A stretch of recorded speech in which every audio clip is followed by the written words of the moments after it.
And we're happy that Stefan Huber from the University of Sussex has agreed to give us a general introduction to the program topic, which is the electroweak phase transition. So, please. Yeah, thanks very much.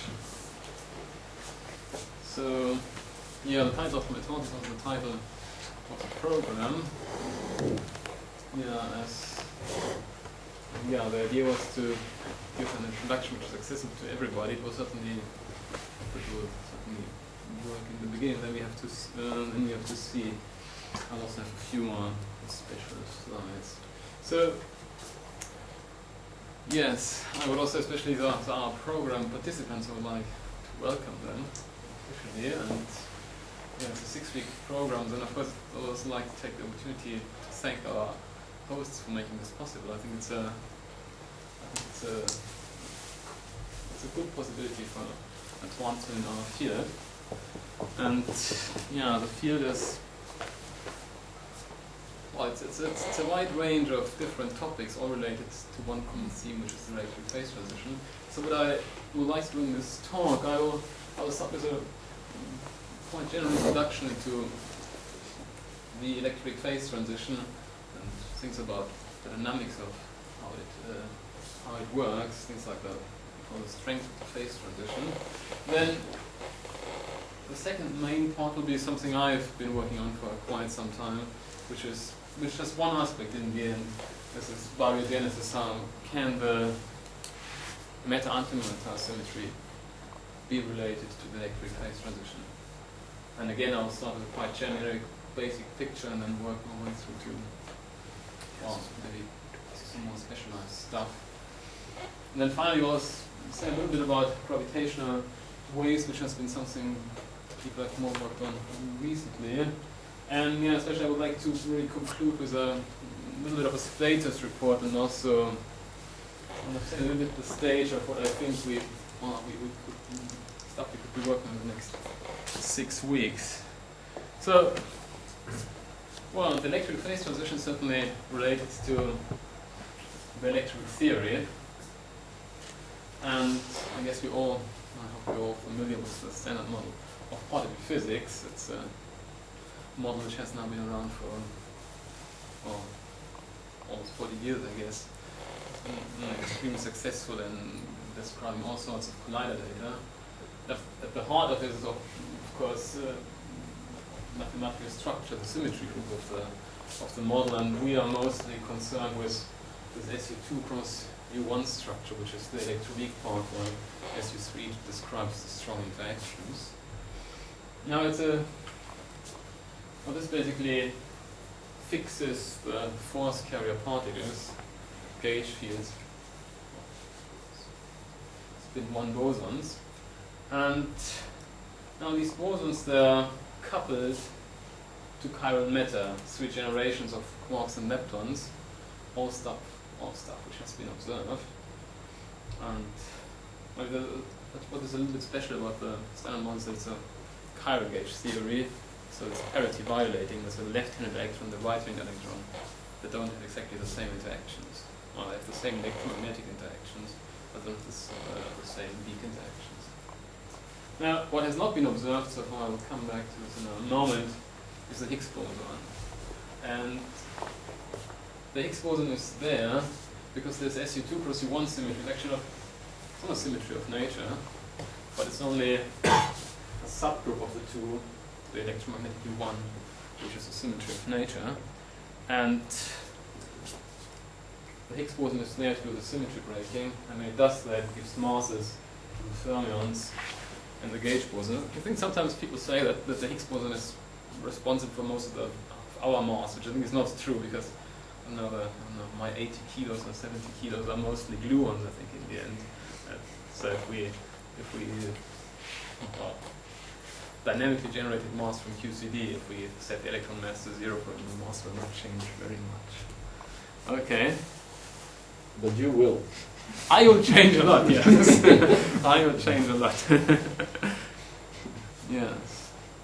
So electric symmetry breaking in the standard model, so it's in the end because it's really parameterized by this field, which I call H here, and and we write down a potential for it which has the special feature that actually zero field value is unstable. So the shape of the potential like a sombrero hat. So this would be the origin of the potential, but the lowest energy state is actually at non-zero VEF of the potential. Now the potential has a symmetry, which is just this gauge symmetry is going to break. And this thing which is, I guess, familiar to us from quantum metaphysics, you start with a certain Lagrange which has a certain symmetry. Like if you have a ferromagnet, you have a rotational invariant description, but then the ground state violates this symmetry, this spontaneous symmetry breaking, which is exactly what happens in this theory. And there's a degree of freedom in the end related to this Higgs field, which is the Higgs boson. And what we have measured so far at colliders is basically the field expectation value of this field, which we call the BET. This is roughly 250 GeV. And you can get it just by measuring the Fermi coupling and the gauge boson masses. And this is what is known. But we have not observed this particle, unfortunately. We have a lower mass limit, and what we could probably say that we have observed it indirectly. So what is on this side here, if I go over here, this is a picture which basically summarizes indirect measurements. So as lab people have studied the interactions between gauge bosons and fermions in great detail, which means that quantum corrections were becoming important.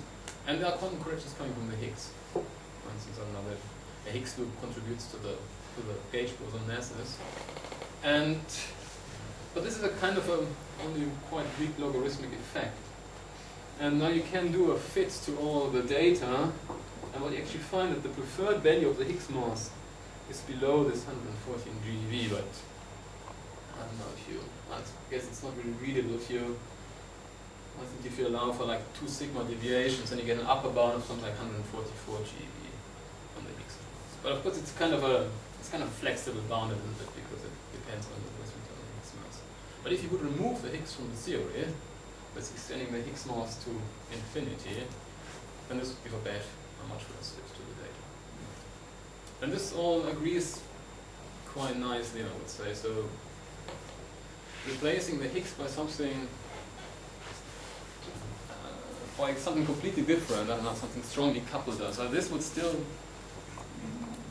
completely mimic this light Higgs with, I don't know, a mass of around 100 GeV. This would be quite surprising. I guess everybody expects that this roughly 150 GeV Higgs exists, and at some point the LHC is going to find it.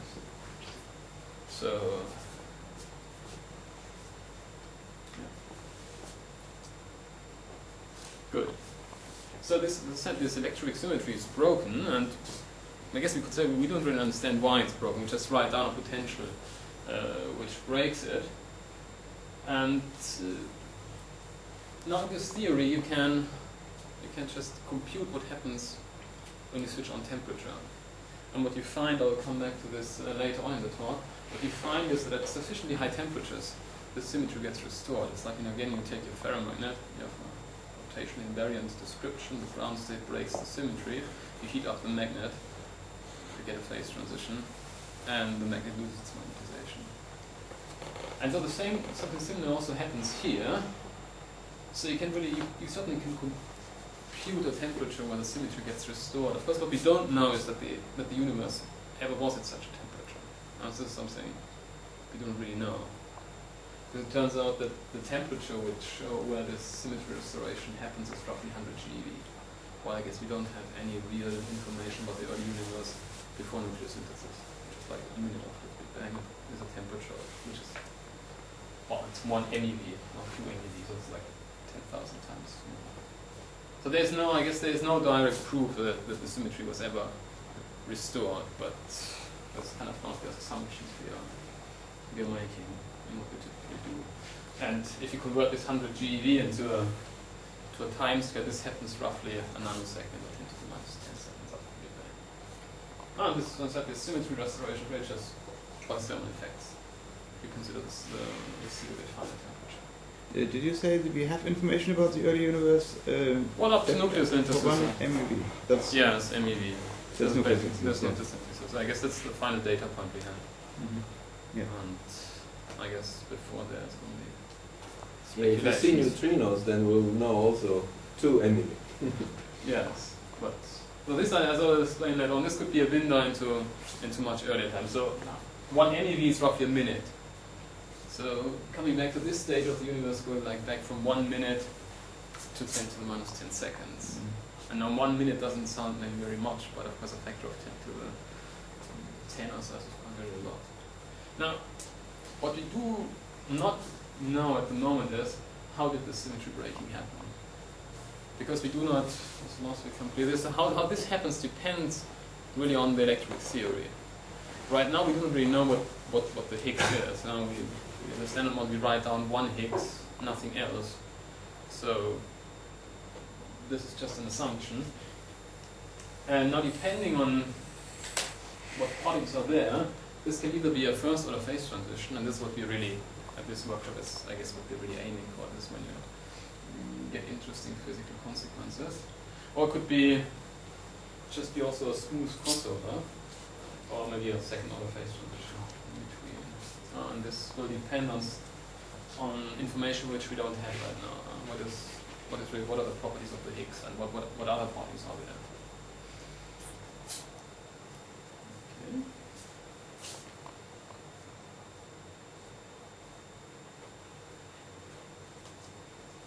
So, if there is a first order phase transition, which is a major theme of this workshop, then there are possibly observable consequences of this phase transition. So people must guess that mostly work on the Barron symmetry would have been generated during such a phase transition. Collision of bubbles will at some point generate gravitational waves. So you can look for these signals. Or you can also generate magnetic fields. So there's a whole list of observers, and there might actually be, so come to in the end, might even be kind of a little bit, I don't know, exclusive. So I mean, if you have one, maybe you don't have the other, and the other way around. But this is stuff which I guess has to be properly explored. Now this is kind of signals you can look for in the universe, but there are also observers which are then maybe more for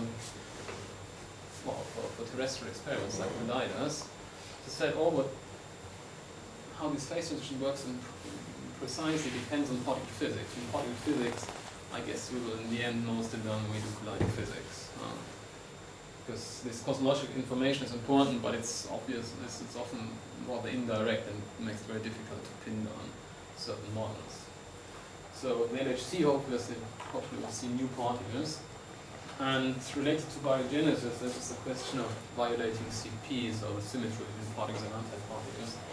And there are also experiments, especially for these observers, which are, I think, the most sensitive ones are electric dipole moment experiments. And so, like, these are observational signals from the cosmos. These are collider signals. Then, of course, the final thing is model building. So, how are these things realized? Good. And so if you want to address any of these questions, then there are many problems which are specific to certain aspects. Suppose I would like to compute magnetic fields, there are certain things I have to do there. But there are a few sub-problems which are universal, which one has to understand anyway.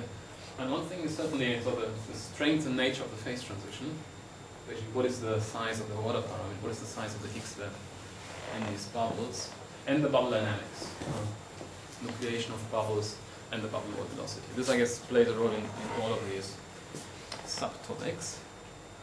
Now, I think the topic which is, I guess, best understood today is computing the strength of the phase transition, so with the order parameter.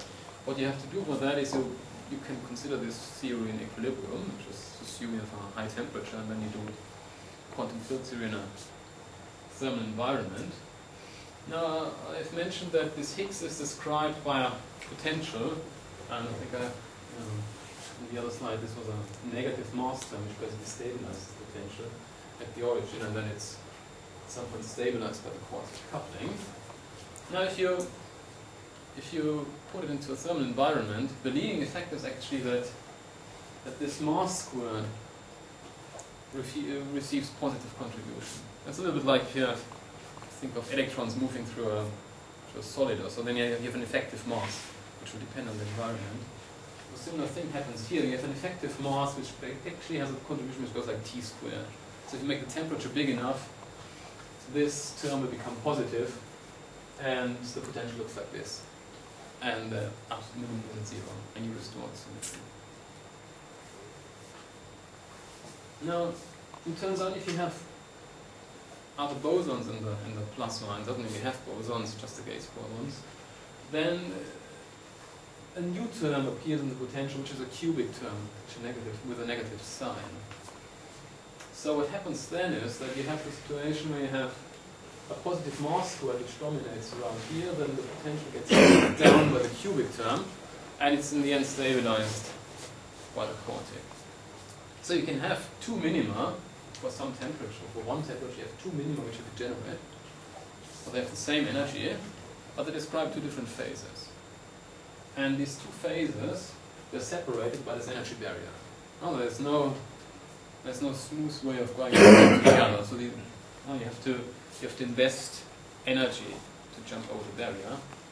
And so to get over the barrier is done by thermal tunneling. So the system nucleates bubbles, like when you cool water, or when you heat up water.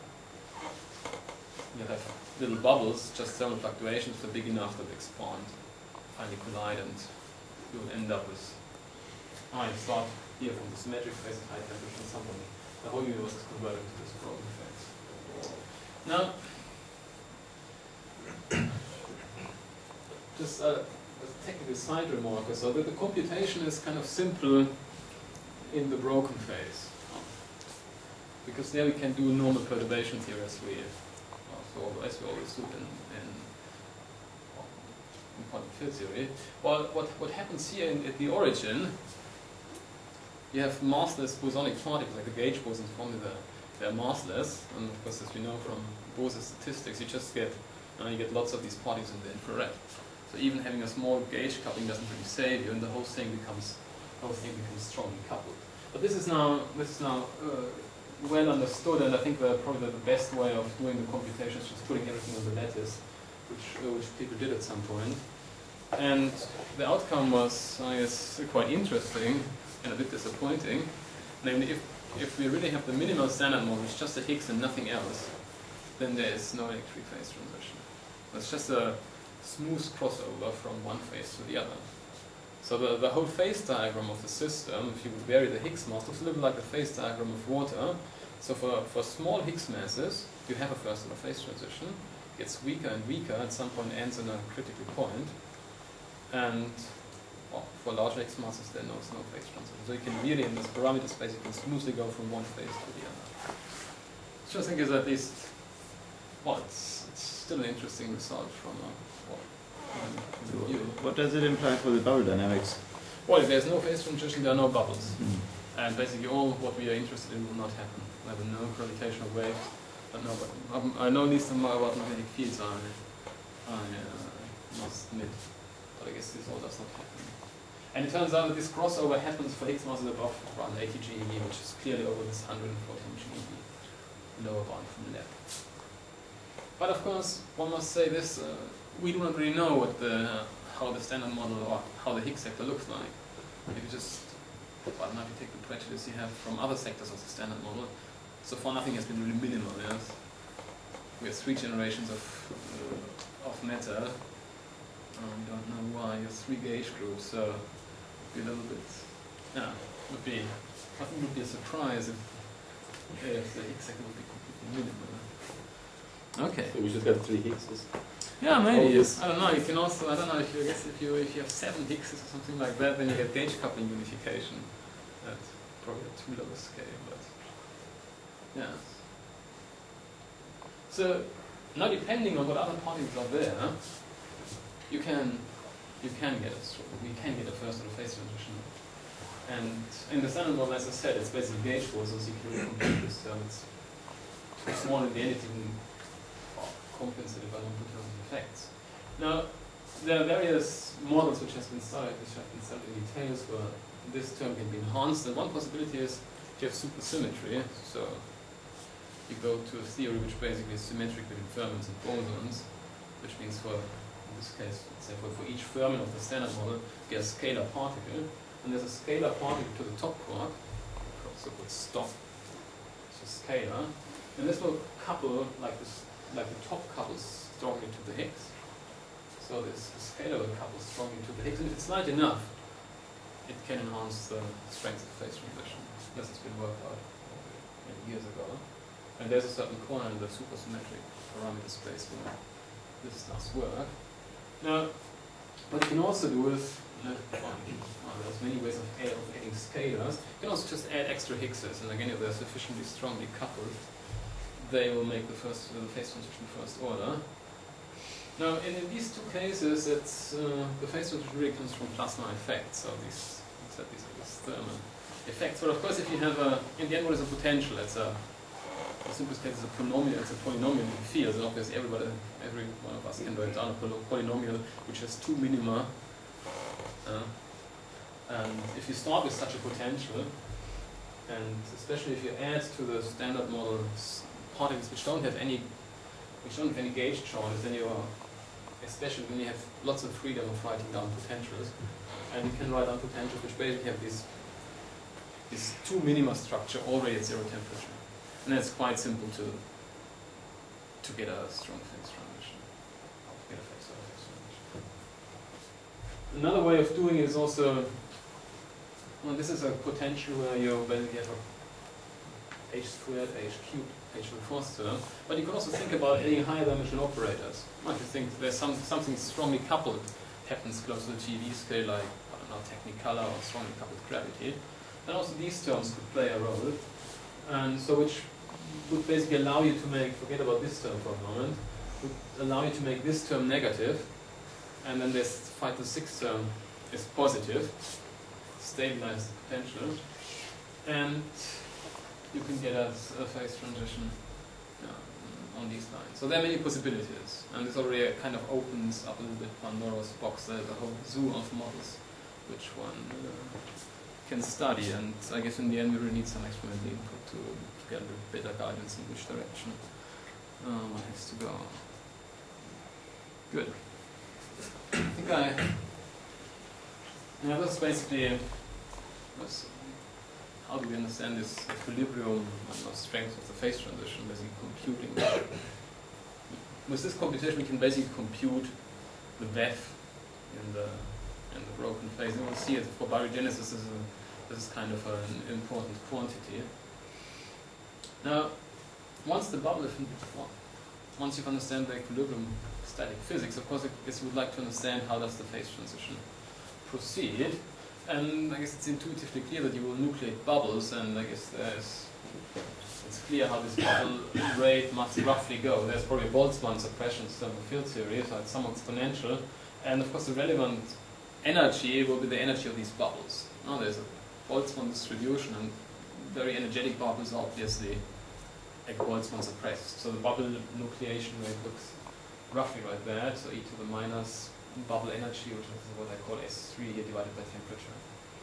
Now, so which tells you that you must be able to compute the bubble energy, and for computing the bubble energy, I guess you have to compute the bubble itself, which is a solution to the field equations. And what is actually the bubble which is kind of interesting here, of course there will be small bubbles which will collide, there will be big bubbles which will expand, and there's kind of a bubble in between, which is neither nor, which is kind of a static bubble, which is a time-independent solution to the field equations. And well, it's probably radial symmetric, so it's just a Klein-Gordon equation in radial coordinates, so it just have r as a variable, second derivative of r plus first derivative stuff equals to the potential. You should solve this equation. So normal differential equation. Now it depends on how many fields you have. If it's only one field, it's kind of trivial to solve it. And but what you realize here, it's actually not. This normally in mechanics this would be v, So it would be minus v, while here it's plus v. So what you're actually doing is you're solving this equation in the turnaround potential. So let's look like this. So if this is, I don't know, phi, that is minus v, then you have a maximum here, it goes to a minimum, another maximum. So the mechanical analog is you have a point particle which goes from top of a hill through a valley and ends up at the top of a hill. Which is kind of an unstable problem. And if it's only one direction, it's kind of simple. But if you have if you have more than one direction, it's a little bit trickier finding this unstable field configuration. But it can be done, and once you have done that, you just integrate the Hamiltonian basically, then you get the energy, and then, of course, since the potential depends on the temperature, the bubble configuration depends on the temperature, bubble energy depends on the temperature, and the nucleation rate. What actually happens is that when these two minima degenerate, it's basically almost don't gain any energy from nucleating a bubble, but if you have to pay energy on the bubble surface, which means the bubble has to be very big in the beginning to make sense, and so you have a big bubble energy, and it will be quite strong suppression of nucleation. And the nucleation basically starts at 0 probability and then goes up. You'll nucleate more and more bubbles with time. Now, that's something you can easily, relatively easily compute, and I don't know, this is, I don't know if you want to look at this picture here, this is now in this 5 to 6 mode which I've mentioned. So there's basically one parameter here, which is this scale of this dimension 6 operator. This is the scale m. And what we've plotted here are various temperatures. So this upper line here, this is the line where the two phases are degenerate. And of course nothing happens, because the universe has absolutely no desire to go from one phase to the other if nothing is gained. So nothing will happen here. So you cool down at some point, you will nucleate these first bubbles, the nucleation rate becomes bigger and bigger, and then it takes also, I don't know, a little while, and then the phase transition is completed. And this is stuff you can compute in this in the way I've described. Now, what is also interesting is when these bubbles nucleate, they expand. You could ask how big are the bubbles when they collide. Since we can basically understand how they nucleated, we can in the end compute how big they are when they collide. And actually, one finds that they are macroscopic. They have a macroscopic size. So the typical scale you would like to compare it to is the size of the horizon at that time. And so this is what you see here basically. So R is the bubble radius, H is basically the horizon size, or the inverse. And typically, what happens in this model is if m becomes smaller, the phase transition gets stronger and stronger. And also what you see here, basically at some point it would go down to 0 temperature before it completes, so the whole thing gets metastable. And if that happens, of course the bubbles get bigger and bigger. Basically what it means, if it's metastable, if you're close to this situation where you only nucleate one bubble and it barely manages to fill the universe. But if you're away from this metastability point, it turns out that the bubble size is up there at 100 or 1,000 of the horizon. So it's much bigger than the electroweak scale, which would be quite big unit. This stuff you can. So what happens at this peak? There's something which regularizes this? Well, no, not really. No, it's just what it just means is that every.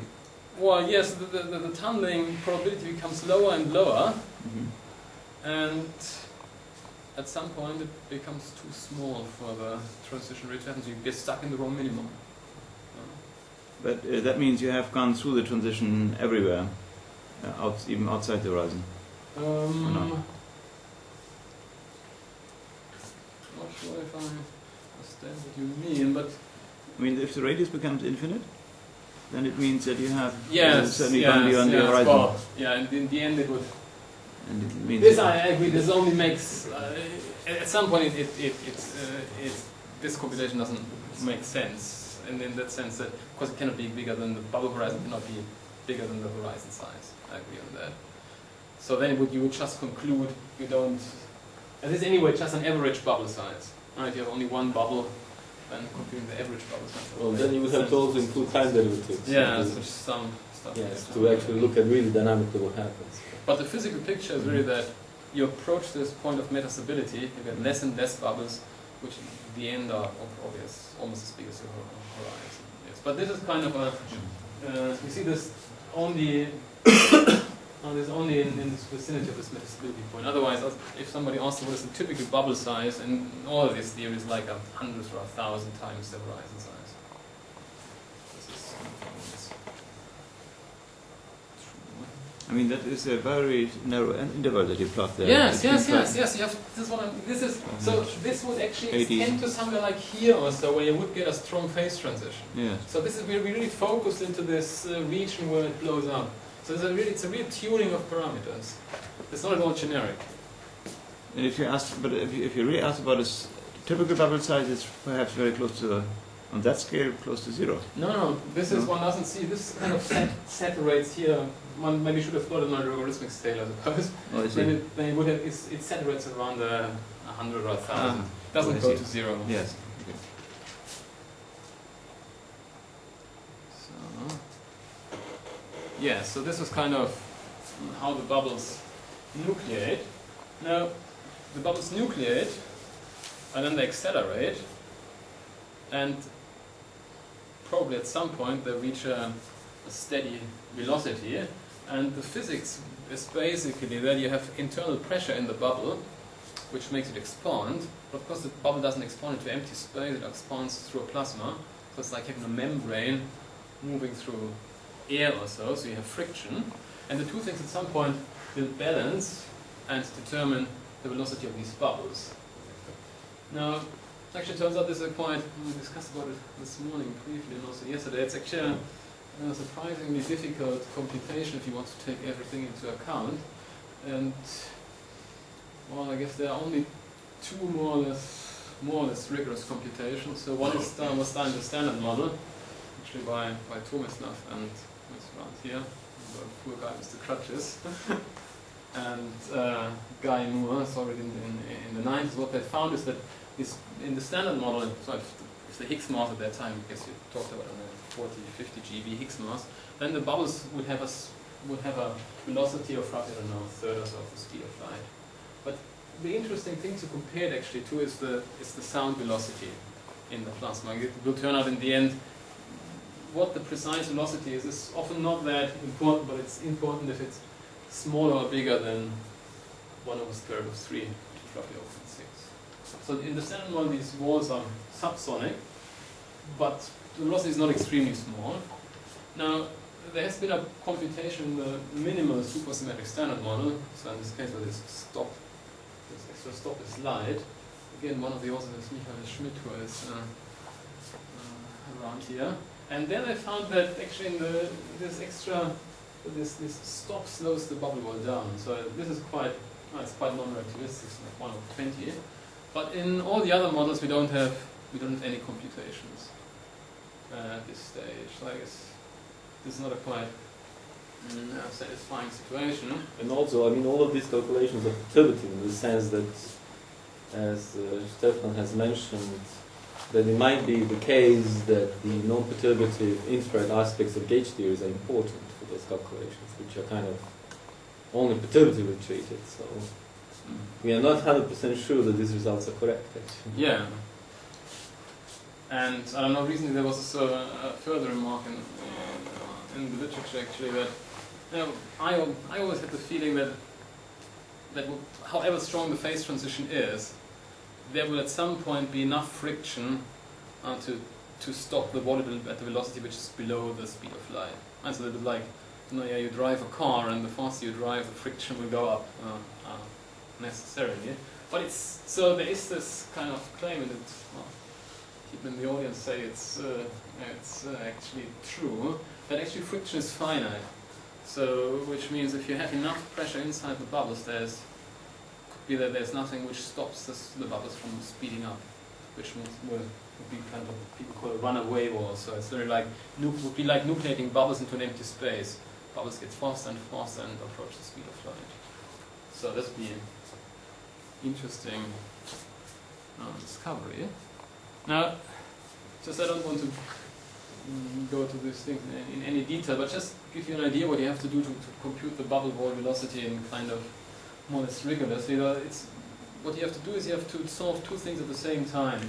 So this first equation is still like the equation for the Higgs field, so Klein-Gordon equation, so second derivative of Higgs, potential term, and then come corrections which have to do with how the plasma reacts to this bubble wall. So if the bubble wall moves to the plasma, it will throw it out of equilibrium.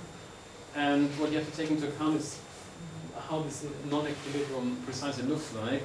And I guess one way of doing this is solving Boltzmann equation, which are the guys down here. And you have to couple these two things. So these are differential equations, and they will, while an integral, will act back on the Klein-Gordon equation. It's kind of a coupled integral differential system of equations. So it's quite difficult to deal with. And yeah, then this after our discussion this morning, then it's even here it's not clear that, as I said, the hot electric theory is strongly coupled. So the kind of the low momentum modes of gauge fields are strongly coupled, and they're quite not very clear how to include it into such a framework. So a kind of an inherent uncertainty which is very clear to overcome it at this point. So this is why, together with a student of mine, we try to do something which is simpler, and it's also other people seems to have the same idea recently. This is but this is basically still this equation we had on the other slide. It's the Klein-Gordon equation with the potential and some corrections which come from friction. Now, we approximate this complicated integral just by a constant, and the constant we have to read off basically from Tomislav's paper, and then we couple this to normal hydrodynamics, which in some cases can just these extra equations can be fully integrated, so we only have to solve one differential equation in the end. And our plan is basically to use this information to compute. Well, I didn't say anything wrong, I hope. What is it? Well, people saying it's explosions. Building tunnels below our feet. Yeah? Yeah. Building tunnels. Highway. For a new traffic system below. Takes a few years. Yeah, so what we hope to do is that in models which have a potential which is different from the standard model potential, but the friction should be still coming from the same particles as in the standard model, and we hope that we can just carry over this friction term and just solve these equations for different models. And this, we hope that we can get some information on bubble wall velocities in standard model-like models, like in this 5 to 6 model I've talked about.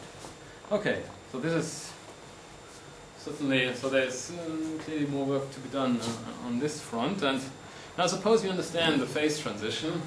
Now what can we learn from it? And I think what most people were working on in the past is the baryon symmetry. And well, obviously, more strictly speaking, do we know if is the universe really made out of matter or antimatter? So we know that by looking at a galaxy we cannot tell, because light doesn't distinguish. But there's this kind of a chain of arguments which can convince you that the universe is probably really entirely made out of matter. And what you basically do is you do it step by step. It's like, I don't know, I shake hands with Tomislav, nothing happens. Tomislav shakes hands with. And then at some point I conclude that maybe I'm really surrounded by no anti-people. And so you can do something similar here. So you can certainly do experiments close to Earth. So you send a satellite, or let's say it's a satellite which has been launched 2 years ago, or in former times balloon experiments, just see are there any antiparticles up there. And of course there are antiprotons, anti-electrons, but these I guess probably just come from secondary collisions as happens in dark colliders. But an interesting thing would be if you would find an anti-helium nucleus. That would be quite difficult to explain, because obviously when you produce antimatter, typically you produce it at quite high energy, so there's no reason why and nucleus should bind. But so from there, this is, I guess there's no positive signal, and then you can go to larger scale. And the argument, I guess, is always the same. At some point, meta and antimatter regions. And if you think about, I don't know, think about voids of meta and antimatter, at some point there are contact regions, and you hope to see something like gammas probably in the end. People have looked into that, and I guess, yeah, in the end, the conclusion is that probably there are no big antimatter regions in the universe. And for instance, what you could do is, at some point, even galaxy clusters have to collide. And if a cluster and anti-cluster would collide, we expect to see something. Okay. Now, assuming that really everything is matter, we can, when it's obviously an asymmetry between matter and antimatter, we can quantify it, and I will show in the next slide actually where this number comes from in more detail. So the number is like something like 10 to the minus 10, which is actually a small number, and in the end it's just the number of baryons divided by the number of photons in the universe. So there's many more photons than baryons. Now, it's well understood how basically you could generate a baryon asymmetry from a symmetric situation, and obviously you would like to violate baryon number because otherwise nothing will happen. You should probably violate C and CP, which basically distinguish particles and antiparticles, because again, if you don't violate them, there's no expect the symmetry of particles and antimatter to prevail. And then you would also like to be out of equilibrium, and the reason is, I guess the simple reason is just, if you have, I don't know, a situation where particles and antiparticles have the same mass, which is, I guess, true in every quantum field theory, then in equilibrium, the phase space distributions of particles and antiparticles are the same. So if you never go away from the situation, you never produce an asymmetry. So these are kind of conditions which bear the name now of Sakharov. And well, surprisingly enough, many of these conditions are realized in the Standard Model. So surprisingly, the Standard Model violates baryon number by non-perturbative processes, which are called Fedorons. So it's really like these instant-on processes, but just here at finite temperature. So this, I guess, is at least theoretically it's understood quite well. Nobody has seen this in the lab, obviously, but theoretically it's understood quite well. So the Standard Model violates baryon number at temperatures above the electroweak scale. Now we know that the gauge interaction, whether they violate parity, but also they violate charge conjugation. There's even a little bit of CP violation in the kaon sector. And yeah, which leaves equilibrium basically, or non-equilibrium as the kind of was one of the major obstacles. And at a temperature of 100 GeV, I guess you really need something in addition to the expansion of the universe, which could come from phase transitions. This is kind of from the picture. And yes, from where do we know this number 10 to the minus 10? And we have basically two measurements now. So the old one is coming from nucleosynthesis. So you analyze in detail how the light elements have been produced. So the task is you look into the sky, you find out the primordial abundances of things like helium-3, deuterium, and so on. And they will all depend on the baryon asymmetry. And if your model is, this nucleosynthesis model is correct, then you would hope that there is one baryon asymmetry which explains all the light element abundances. It roughly works. So it gives you something like this. So these are these bands, these are these measured abundances. And the point all towards a few times 10 to the minus 10. And this is one data point. And the other data point came more recently from analyzing the cosmic microwave background, which gives you this band. And the two measurements agree quite nicely. This is why we think we understand the universe up to the temperature of nucleosynthesis. This is why I said this in the beginning. That's kind of the argument. And I think it's a beautiful success of physics and cosmology, but that we really can understand that. And yeah, now probably one gets a little bit greedy and would like to repeat this success. So can we now do a similar computation and compute the baryon symmetry? Again, of course, things will depend on some physics, like here it's mostly nuclear physics, where we can do certain experiments on. Now so one possibility would be really this is electroweak physics. We can do experiments. We measure all the parameters, we do an extremely complicated computation, and maybe the two numbers fit. This would be a great success. And again, then we would say, now we've understood the physics of the early universe up to temperatures of 100 G, which is 1 nanosecond. But of course, we are very far away from making this possible. Yeah, and of course, for doing it, you need I guess this can only reasonably work if this baryogenesis mechanism happens at low temperatures, which is directly accessible in colliders. So if the scale is 10 to 10 or 10 to 12 GeV, then you need extra insight. I guess somebody needs to be the modelers otherwise.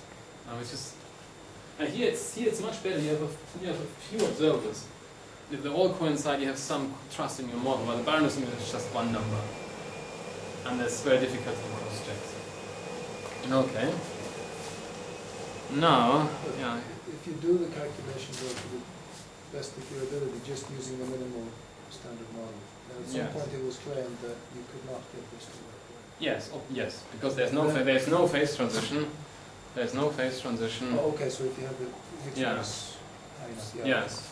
Then it's basically, well, it will be non-zero because there is a little bit of deviation from equilibrium. There's a little bit of CP violation, but probably the result is, I've never done it, but I would kind of suspect that probably in this 10 to the 80 or 10 to the 90 protons you will have in the universe, probably there's not a single extra one which would have been generated by this mechanism. This would be an extremely exponentially suppressed number because you're so close to equilibrium. Okay, but in that case, you would conclude perhaps that It it's has a logical possibility that it was all created at a much higher scale obviously true. and, Yes. and didn't get washed out for some reason. Yes. Yes.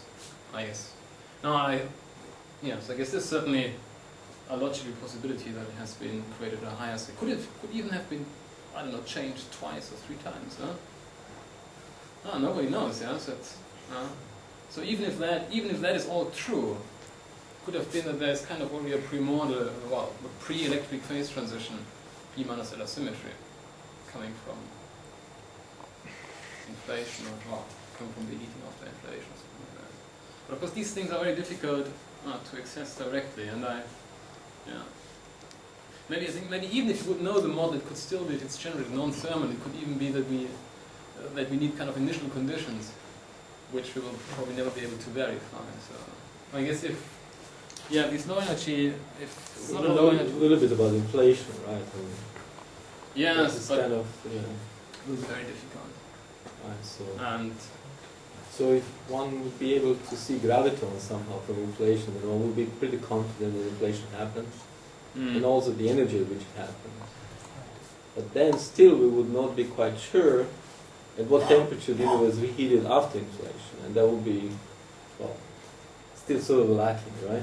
yeah. So, but of course, could be that nature was not really favorable to us in this aspect. Now, just roughly the mechanism of electric baryogenesis. As I said, that at high energies, the symmetric phase is restored. The symmetry breaks. You have these bubbles. They expand, as you understand, now with some wall velocity and with a certain Higgs profile. And now it's unfortunately it's a quite complicated process, and I think Björn has a quite nice way of it's kind of a subway plan, kind of sketch how these various processes work together to produce a baryon symmetry. So here it's very much simplified. So the situation basically is that you have baryon number violation in the symmetric phase. This is where baryon number violation is fast. Now we also need CP violation. Now CP violation typically in this context comes from interactions between the plasma and the bubble wall. And now the two things have to work together in a way I think I don't want to describe in any more detail. Basically, CP violation biases these Fedorov transitions to produce more particles than antiparticles. And what is quite important here is that you see these Fedorons do not really work well in the broken phase. So basically, CP violation has to be transported into the symmetric phase. So there's diffusion going on. And diffusion, for instance, can only happen if the ball is subsonic. This again, it's the case where this is it's really important point if the ball is super subsonic. This picture only works for subsonic walls. then you, by this process, you generate a net baryon symmetry. You fix a point in space that happens at some point. The bubble wall washes over this point, and now you have to worry what happens to the baryon symmetry afterwards. Because if there's still baryon number violation around, you know, whatever complicated process happened, the result will be quite simple, because the baryon symmetry will be relaxed to 0, if nothing happens. But fortunately, these Phaleron processes, they are naturally suppressed in the broken phase, because these Phalerons, they pick up a mass which is proportional again to this Higgs expectation value, and again you get a Boltzmann suppression. The Boltzmann suppression is proportional to V divided by T, and then you compare it to the exponential of the universe. And at the end, you get a constraint on the strength of the phase transition, and the numbers come out roughly that V divided by T should be bigger than 1, which basically closes a little bit the loop to what I did in the beginning. So computing the strength of the phase transition tells you, could the baryon symmetry survive? If the baryon symmetry does not survive, then probably don't really bother about what happened this short. There was a baryon symmetry then, but only for a short time. And since I guess I have to slowly come to the end, I guess much else I want to say on these things. Now you can do know this in different models, and just to I don't show these things now in detail. You solve some Boltzmann equations, and probably quantum effect play a role. And the model where this has been studied in most detail is again this minimal supersymmetric standard model. And you have this light top, as I said, and certain supersymmetric fermions in there which provide the CP valence source. And in the end you can really compute the baryon symmetry as a function of the model parameters. But what you find in these models is that even in the kind of most favorable assumptions, you get basically maximally a baryon symmetry which is the one you observe, which is already maximizing CP violation, taking the preferred value of the wall velocity and so on, and also tuning a few other parameters. So it is a model which, as I said, has been hasn't been studied to the death, but has been analyzed in quite some detail. But I think it's really only a small corner in this model where it really can work. Now again, there's this parameter space or this theory space of models which you can study. And what has been studied in a little bit of detail is the 2-Higgs doublet model. Then also kind of variations of the supersymmetric model, which I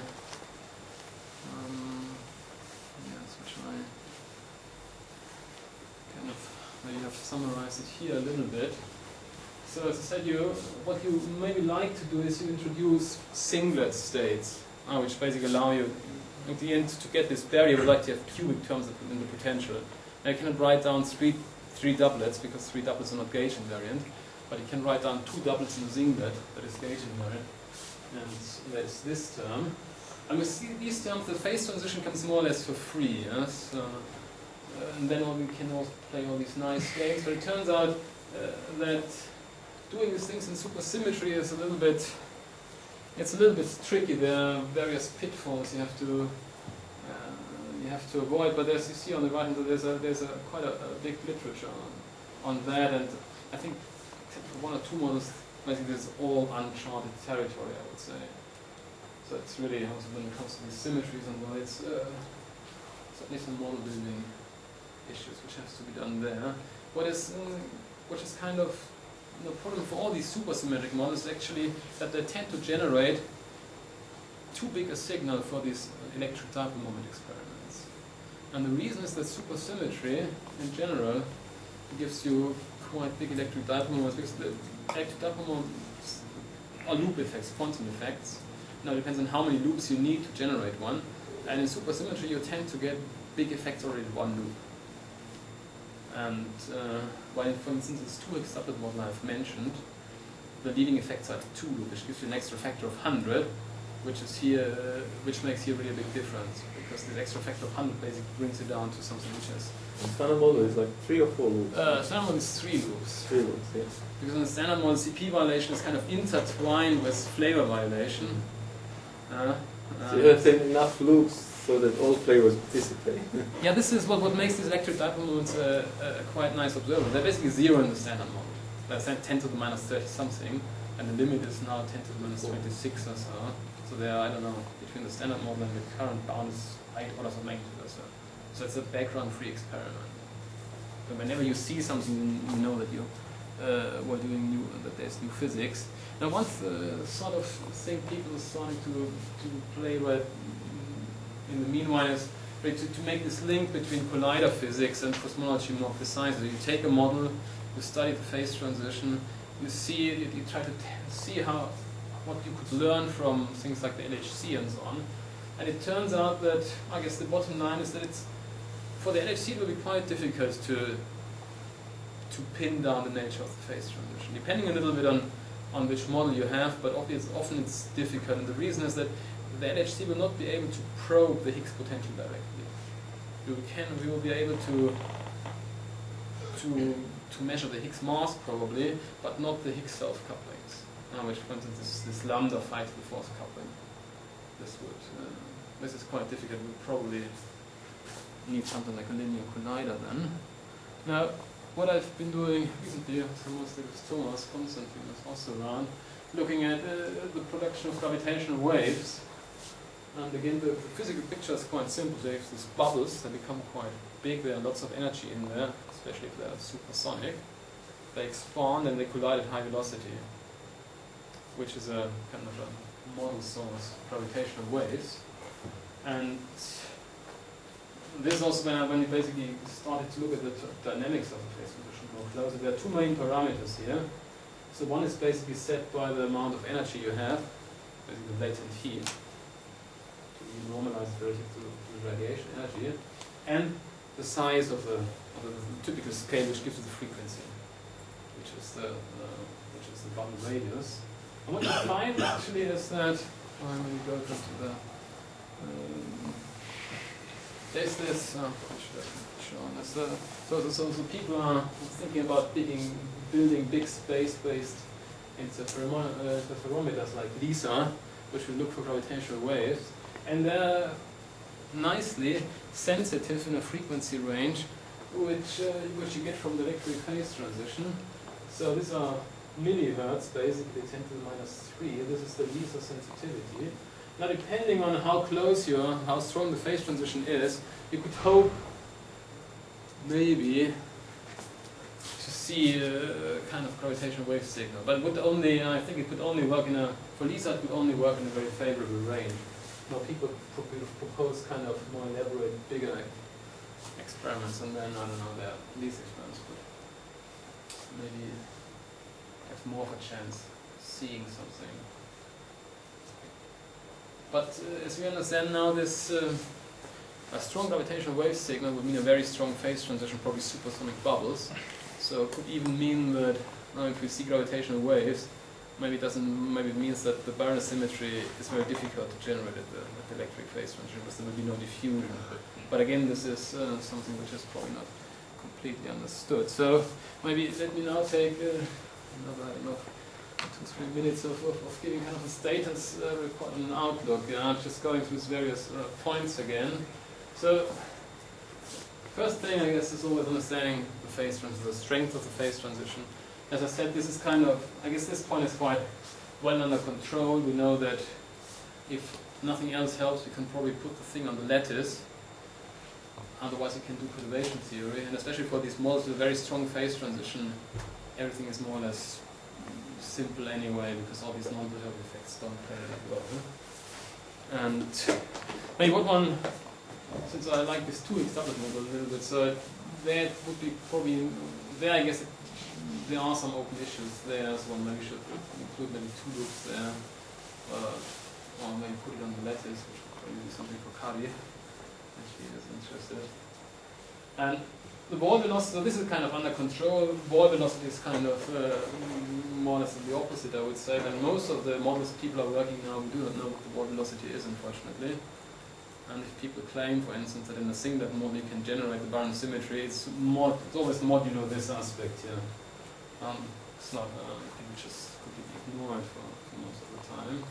Now, for the and there's not been much work on this for the last 10 years. There are a few papers now this year, but for a few years it was really kind of very quiet. Now, when it comes to the Barron symmetry, I think there was good progress over the years, so we understand much better how this works. Again, I think this yellow stuff is all things which probably should improve on, so I guess there's still work to be done on p-valuations, mixing fermions. Then, obviously, there are many particle species in the early universe. So if you really want to write down a realistic set of Boltzmann equations, then Björn and this group are working in this direction. There's work to be done there, and maybe this point I just mentioned, when you have supersonic bubbles, probably the result will be negative, but I guess it's not completely clear. Now, when it comes to gravitational waves, I said you need supersonic bubbles, and also it's not really how big the signal is not 100% clear, especially when things like turbulence come into the place. So I guess at some point one really would like to do kind of brute force Croatian numerical simulation. Not that difficult numerical simulation. Huh? No, it's quite difficult. This would be a completely. What I'm thinking here is a you mean full thing? with the hydrodynamics. Oh, okay. That's not at all simple. You need to include turbulence. Yes. This is ugly. But this gravitational wave signal, does it have some signature that distinguishes it from other sources? Yes. Gravitational waves? Yes, actually, I'll come back to that in a second. If you just let me finish on that. Yeah, as I said, magnetic fields. I'm not an expert on that. And actually, Bess was so kind to agree that she will talk on Friday at 1:30 or give us a little introduction to that, so I don't spend any more time on that here. So there's model building. There's also these models I mentioned, but you can also go to extra-dimensional ones, Higgs whatsoever. And of course, this link to collider signatures. I guess this will probably, since the people who are coming here, I guess they are all kind of non-collider, mostly non-collider. There will not be much work on that, but I hope that really the other aspects we really can drive the field forward. And I think the kind of one of the aims, I guess, I think this would really be nice if you could really kind of also sum up a little bit what has been done so far, because I guess there's no. Not at all there's any relevant up-to-date document on this sort of physics. I mean, we could also think about doing something next year. So yes, I guess this kind of brings me to the end. And yeah, to answer your question, unfortunately I think I have also some of my old slides here. Yes. This would be actually the slide. Now, you asked about a distinctive signal. First of all, what you would expect is certainly there's kind of a preferred frequency, which is kind of just basically the bubble size when they collide, and then just redshifted. This gives you and there's also not much you can do about this kind of about the frequency. Now you can a little bit how there can be different contributions to the gravitational wave signal. So one coming basically from the colliding shells, but then you can also have turbulence in the plasma. And it could be that actually the frequency of the two are not exactly the same, but only roughly. So you could hope to see kind of a double peak structure, which would be quite distinctive. And I do not really know of any other signal any other source which would provide that. But if this is true or not really depends, especially a little bit on how you really have to describe turbulence. And I guess it's fair to say that this is not that there are competing models on the market. Somewhere you have this double kind of like you see some which you have this double peak structure, but others you don't have it. So different curves are for different. These are for different different points in the parameter space. So only if you're really kind of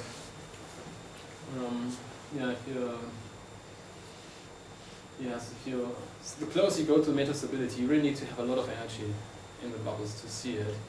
And yeah, so I should probably also say what the difference between what I'm showing here and what I've showed and what I've shown in the talk is actually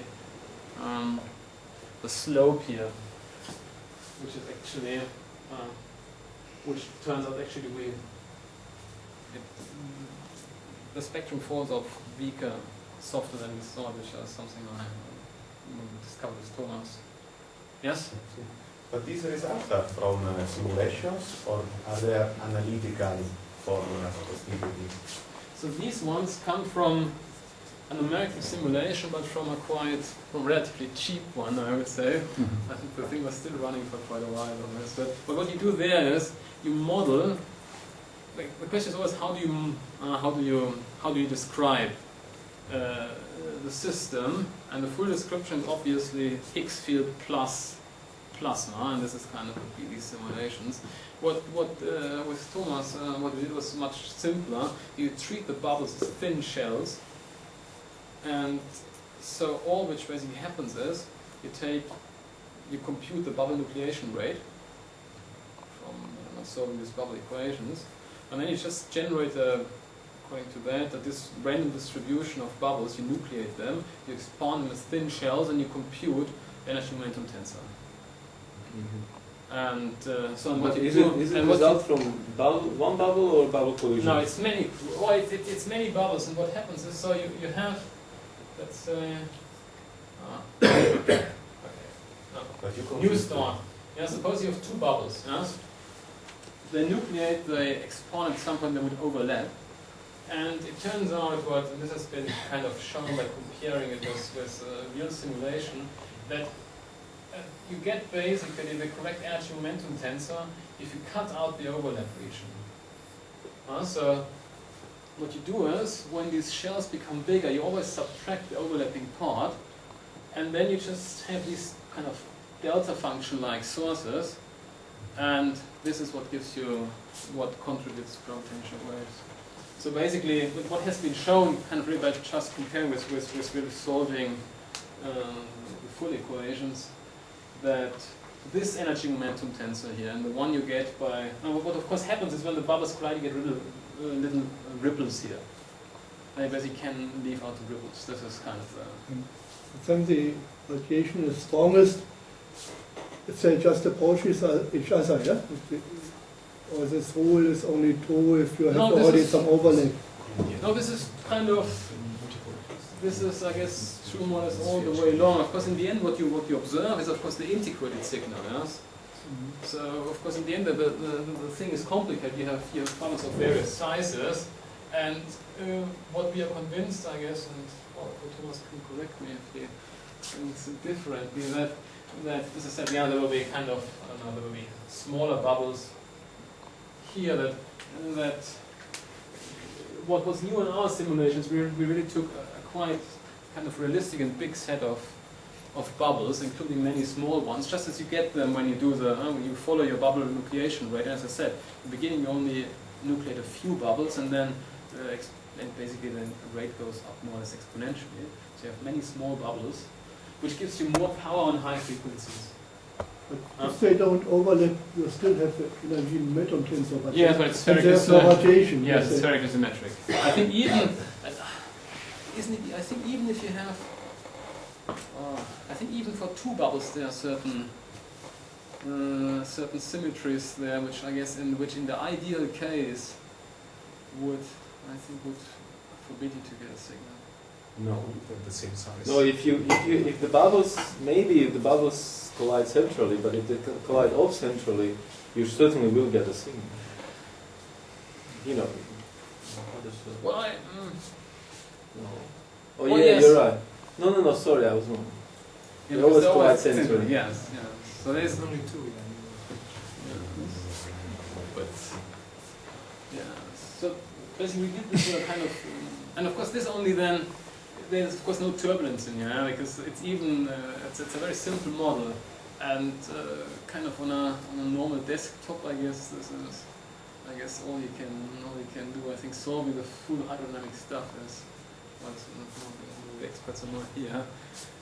That is more tricky. But I think in the end, it seemed that this is really the way of doing it. There was some analytic, for instance, yeah, right before we finished that there was kind of an analytic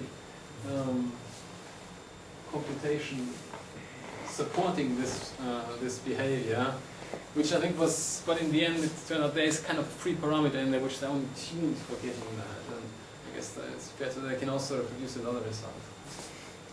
So because it's really, when it comes, especially when it comes to turbulence, it's really difficult to model this, and we don't. It seems there's not much direct input from. I mean, that's in a regime where the metric cannot be solved perturbatively.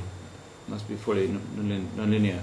The metric part is not a problem because in the end you just compute. No, you just it's really just normal filtering completely.